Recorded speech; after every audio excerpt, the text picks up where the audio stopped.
A very good afternoon to one and all present here. I'm Pavni Priya from Vignan, Foundation for Science, Technology and Research.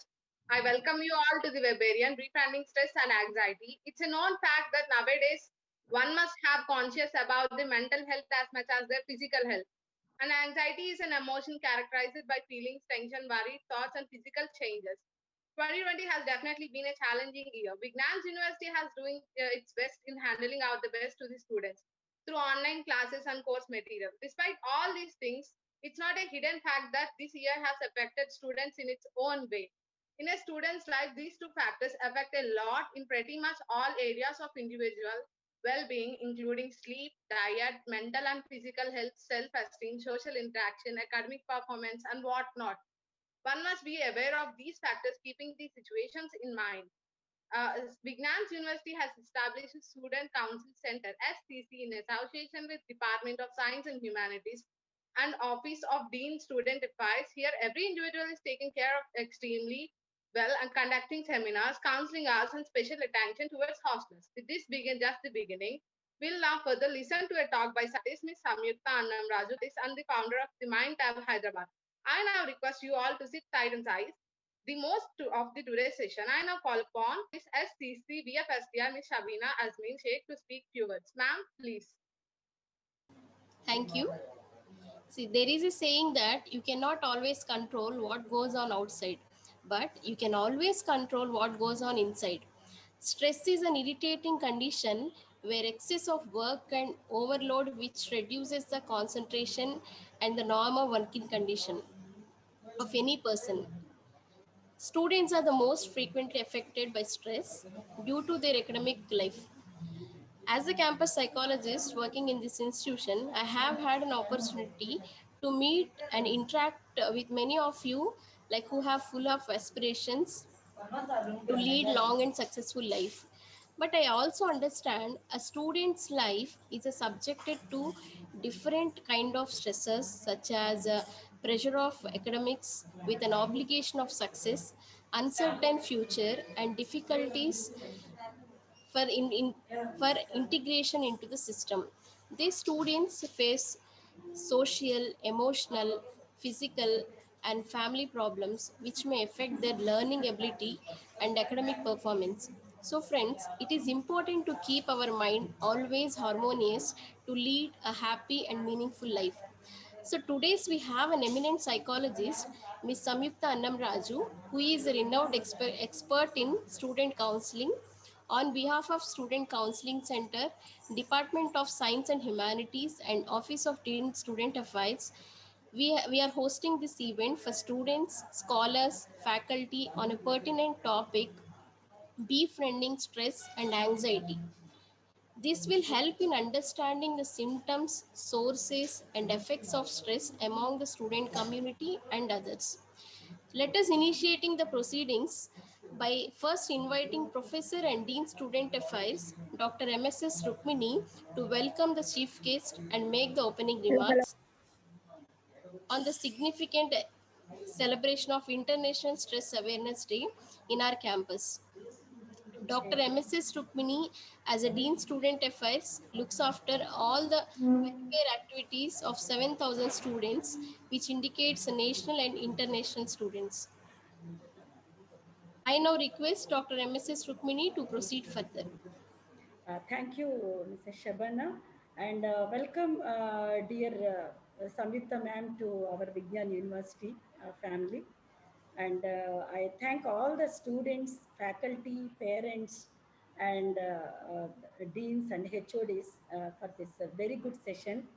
And we know that currently the stress is ruling the total world. So irrespective of the age factor, this is totally disturbing sometimes, not all the times. But what are according to me, the main causes of this distress may be in the form of money, health conditions, or family relations, as or the overworkload. So this may be common to even to the students or any type of human. So on this auspicious day, I think this is a very right time for our university to take a forward step to give very good advice from Ms.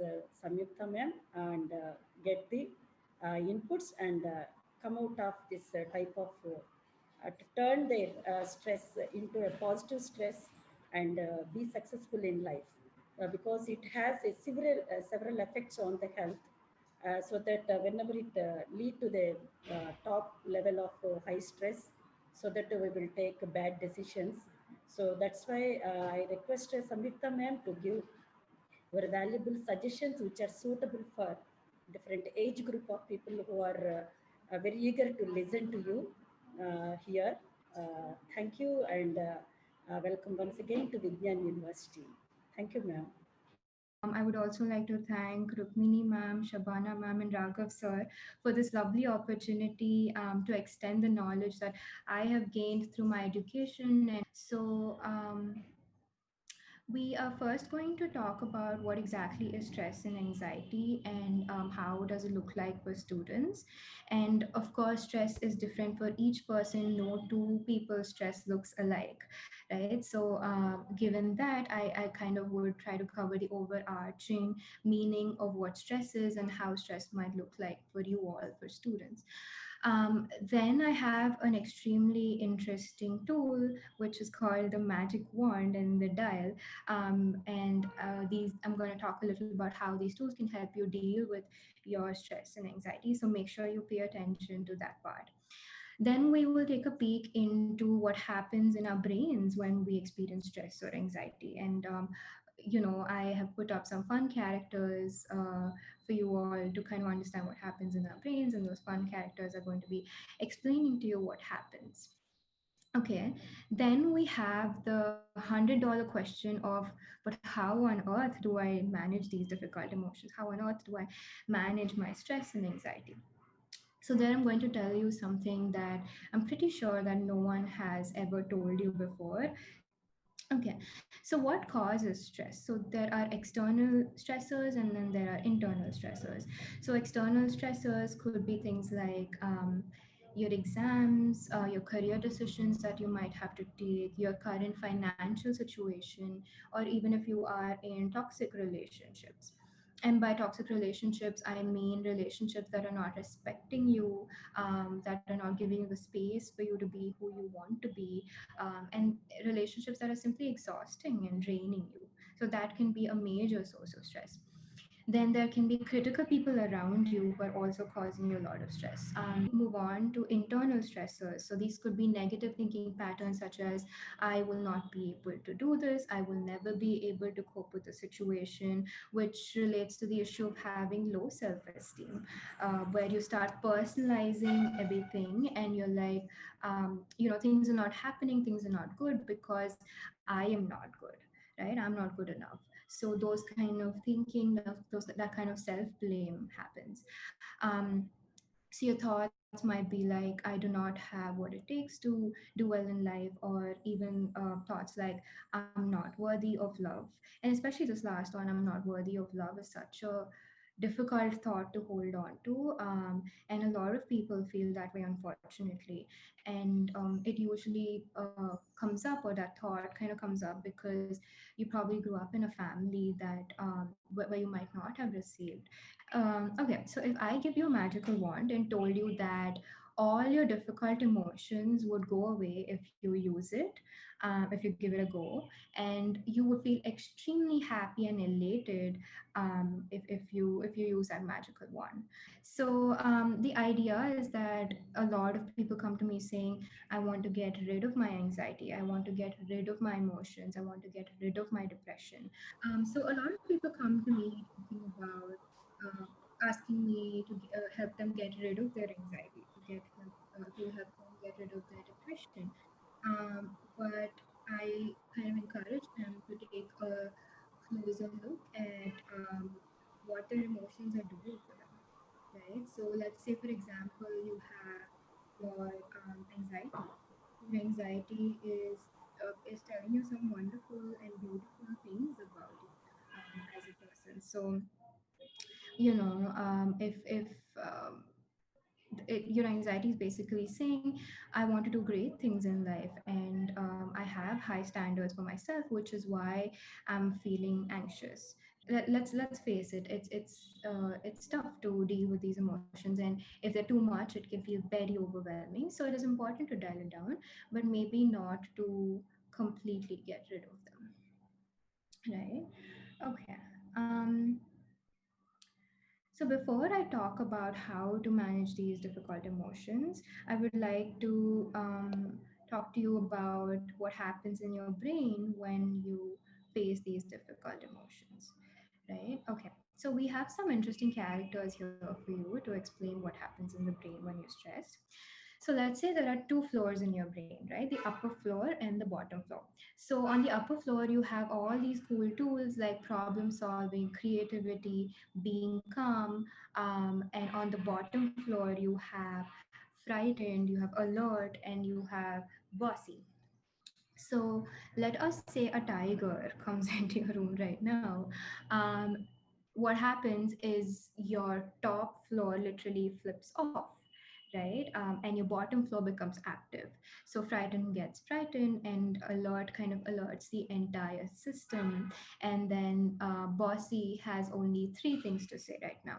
It says, let us fight, let us flight, which is basically run away, or the whole nervous system kind of hangs and you freeze, right? So if there's a trigger, maybe not a tiger per se, but maybe there's a trigger of something like you not completing your assignment or you not utilizing your time well. It has become more so fashionable right now to constantly do something with your time, otherwise you're considered useless, anxious. And when it does, all these cool tools such as problem solving, creativity, being calm kind of go for a toss, then the real question becomes, um, how can we put the top floor back on so that we can start using all these tools, right? So how do we manage these difficult emotions? So this is where I'm going to tell you something that someone has probably never told you. Make space for your emotions. Okay, so let us look at what can we do in the moment to manage your difficult emotions. Let's say you're triggered by an exam, or the thought of an exam, or you're triggered by, maybe a conflict in your house or something that happens in college. So what can you do when your emotions are so intense, right? And your body is taking the brunt of it. Your body is feeling very, your body is feeling the pain, right? So what can you do then? So an activity that you could do after this session is make two columns and write down these harsh thoughts.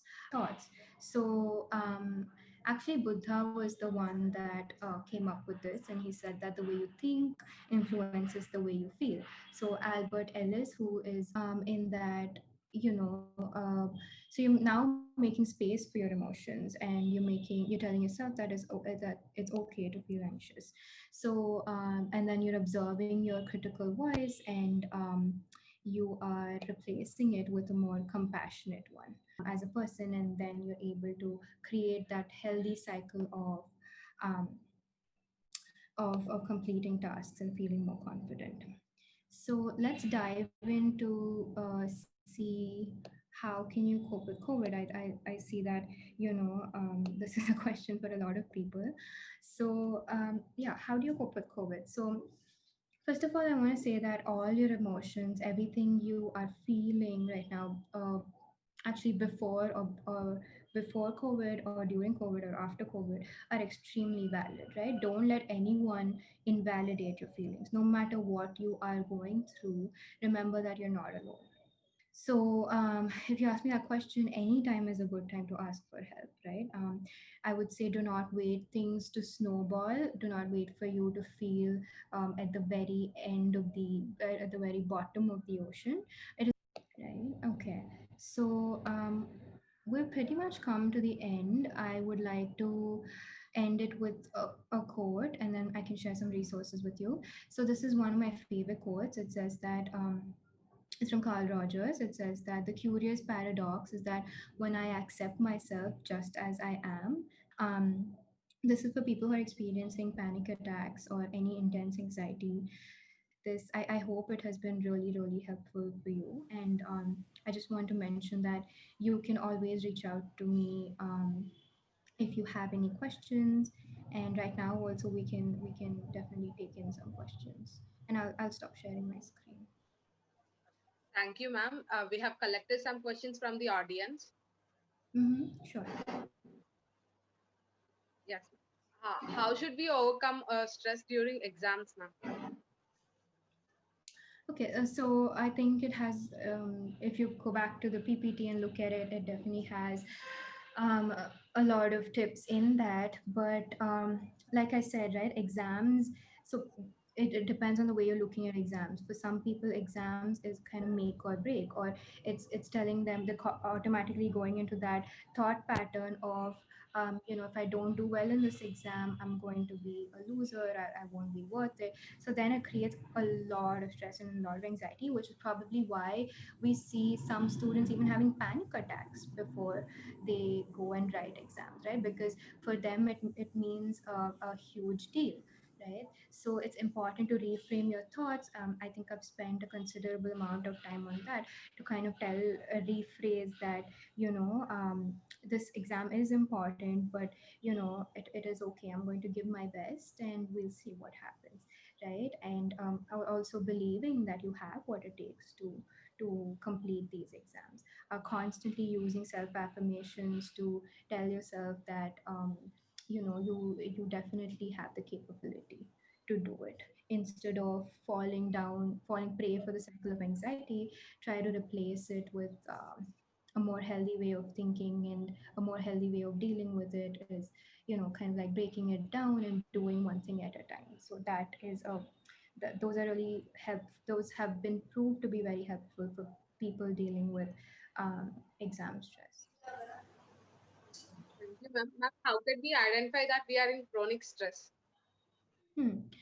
So like I've said, right, your physical sensations tell you a lot. So pay attention to them. If you are experiencing increased digestion issues, you're experiencing increased blood pressure, or you're constantly finding yourself experiencing panic, or you have muscle tension, right? All of those things are indicative that you are experiencing chronic stress. And it also has a lot to do with time. If it's recurrent for more than 6 months or so, then it's not acute stress, it's become chronic, right? Yeah, so pay attention to your Ma'am, bodily signals. Yeah. how can we identify the person who is under stress? Mm. Um, Ask them. Ask them, right? I feel like we don't have enough conversations around how the other person's feeling. So if there's something that is telling you about them, such as they're not coming to classes, you're seeing them maybe sweat a lot, or you're seeing them being scared of social situations, they're being isolated, they're not talking to anyone. So be sure to check in on people around you and ask them, is something stressing you out? Are you feeling anxious? How are you feeling? Is the overarching question to kind of get information out of people. So yeah, check in with folks more often. Thank you, ma'am. Yeah, of course. And one more question we have is that in this modern world, is it really possible to lead a stress-free life? And kindly share us some effective strategies to, for stress management. What should we do immediately if we are under stress? Yeah. The answer is, like I said, no one can be free of stress, right? We are organism that is in relation. We are in context with other things and other beings. So it's not possible to completely get rid of them, like I kind of mentioned in the presentation as well. It's possible to regulate it, to manage it, and to deal with it. And in the moment, anxiety especially can feel extremely intimidating, right? And when anxiety intensifies, it becomes panic, and it almost feels like you're dying. So in the moment, it's very helpful to have your own kind of emotional toolbox, is what I call it. of people you would call immediately, of your coping mechanisms such as going and drinking water or whatever works for you, right? Listening to a song that calms you down, calling your father, calling your mom, whatever works for you, going on a run if that's kind of what your body is feeling. Um, and knowing that this is a temporary sensation, it is going to pass, right? When you're in that situation, you might feel like this is never going to end, but knowing that it is temporary and it's going to pass.